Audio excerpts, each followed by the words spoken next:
நான் மேக்ஸிமம் எல்லாத்தோட நடிச்சிட்டேன் பாஸ். நான் ரொம்ப ஆசைப்பட்ட நடிகர் வந்து ஒன்று கமல் சார். ரஜினி சார் படத்தில் அருணாச்சல் நடித்தேன். கமல் சார் படத்தில் அன்பே சிவம். இதுக்கு மேலே எந்த படம் கிடையாது. ஏன்னா அன்பே சிவம் மாரி ஒரு படம் வந்து ஐயோ எனக்கு அமையறது கஷ்டம். அந்த படம் எனக்கு கிடைச்சது வந்து உண்மையிலேயே சுந்தர் சார் கண்டிப்பாக கொடுப்பாருன்னு சொல்ல, அது லாஸ்ட் முதல் நாள் தான் எனக்கு ஃபோனே வருது. நான் இப்போ பெங்களூரில் கன்னட படம் ஷூட்டிங்கில் இருந்தேன். நாளானிலிருந்து உனக்கு ஷூட்டிங் அந்த படத்திட்டு அந்த டைரக்டர் சொல்லிட்டு இருந்தேன், என்னை கூப்பிட்டா போயிடுவேன் அப்படின்னு. அதனால என் ஃபாஸ்ட்டாக என் போர்ஷனை முடிச்சு அனுப்பிச்சாங்க. அங்கேருந்து பறந்தோடி அந்த படத்தில் நடித்தேன். அது வந்து அப்போ பெருசா போகாட்டி இப்போ நெட்ஃபிளிக்ஸ்ல எல்லாம் பார்த்தவங்களே எனக்கு ஃபோன் பண்ணி என்ன அருமையான படம், என்ன அருமையான படம்னு சொல்றாங்க. கண்டிப்பா சார்.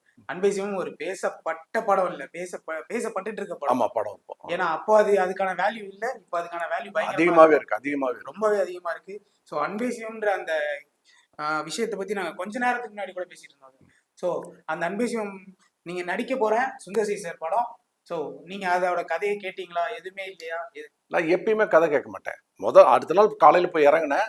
இறங்கினோடனே கோ டைரக்டர் வந்தாப்புல, செந்தில் ஒருத்தன் காஸ்டியூம் கொடுத்தாப்புல. அப்போ நான் மீசை ஃபுல்லாக சேவ் பண்ண சொன்னேன். ஃபுல்லாக ஷேவ் பண்ணி ஒரு நல்ல கிளாஸ் ஒயிட் அண்ட் ஒயிட்டு அப்படியே ரூமுக்குள்ள போய் என் ரூம்ல இருந்து அங்கே பக்கத்தில் பார்த்தா சந்தான மாதிரி இருந்தாப்புல. அப்பா அண்ணே வாப்பா சொன்னா பண்ணி வருன்ட்டு பக்கத்தில் Nassar sir. Okay Nassar sir சந்தான மாதிரி நாங்கள் 3 பேர் தான் வில்லன்ட்டு தெரிஞ்சிச்சு. ஸோ அந்த படம் நடிக்கும்போது நான் பார்த்தது என்னன்னா மாபெரும் கலைஞன் கமல் சார். நீங்க அந்த படத்துல பாத்தீங்கன்னா ஒரு கண்ணாடி ஒன்று போட்டிருப்பாரு. எல்லாம் நினைச்சுப்பீங்க சாதாரணமா போட அந்த கண்ணாடி பக்கம் கொண்டு போனாலே நமக்கு கண்ணில் தண்ணி ஊற்றும்.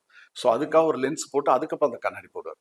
அது இப்படி வேற ஒரு இழுத்து கட்டியிருப்பாரு, இப்படி இப்படின்னு நடிப்பாரு. அப்பா அதுல ஒரு சீன் வரும். அவர் அடிச்சு போட்டு ஆஸ்பத்திரியில் படுக்க வச்சுட்டு அப்படி நாசா சாசோ செத்து போயிடும் அப்படி டைலாக்ல. அப்ப நின்று பார்க்கும்போது அப்படி கண்ணில் இருந்து தானா தண்ணி வருங்க கிளிசன் போடாம. நல்லா மிரண்டுட்டேன்.